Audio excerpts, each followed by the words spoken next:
রাজধানীর কারণ বাজারের ৮০ ভাগ গরুর মাংস ভেজাল বলছেন বিক্রেতারা। আর এসব ভেজাল মাংস খাওয়ানো হয় হোটেল, রেস্তোরাঁ আর মেসে।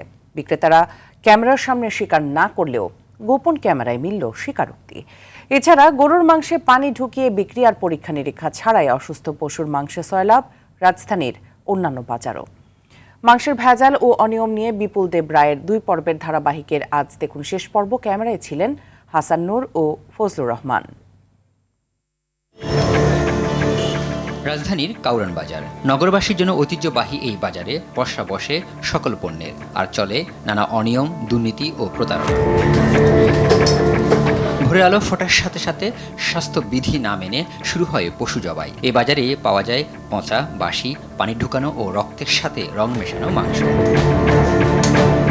৩০ জুলাই বৃহস্পতিবার সকাল 8:30 হঠাৎ দেখা গেল বাসি সাদা মাংসে রং মিশিয়ে প্যাকেট করছেন বিক্রেতা।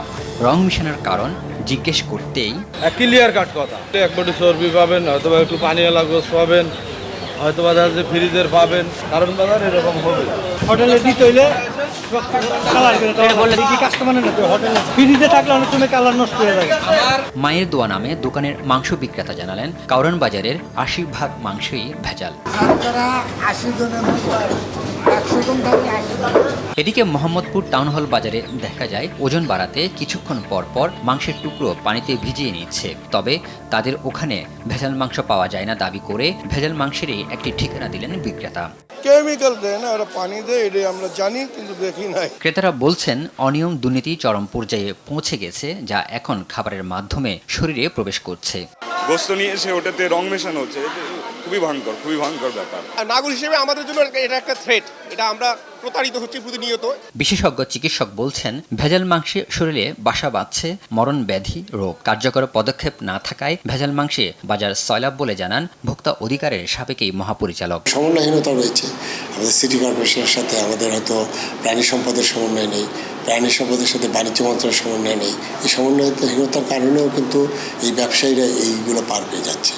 এই রংটা কিন্তু ভয়াবহ। এই রংটা হলো কেমিক্যাল রিয়াকশনে বডিতে, এটা তাৎক্ষণিক হয় না, দীর্ঘমেয়াদী মধ্যে দেখা যাচ্ছে ক্যান্সারের রূপ নেয়, বিভিন্ন ধরনের রোগে কিন্তু বাসা বাঁধতে পারে এবং সেটা স্বাস্থ্যের জন্য অবশ্যই ঝুঁকিপূর্ণ। তবে অনিয়মের প্রমাণ পেলে কঠোর ব্যবস্থার হুঁশিয়ারি দেন ঢাকা দক্ষিণের প্রশাসক।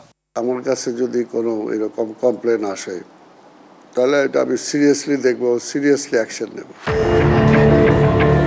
নিরাপদ খাদ্য মানুষের জন্য মৌলিক অধিকার হলেও বাংলাদেশের মানুষের জন্য এটি একটি আতঙ্কের নাম।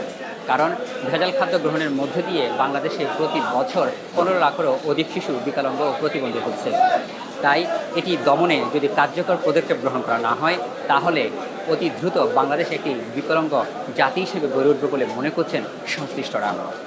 বিপুল দেব রায়, RTV, ঢাকা।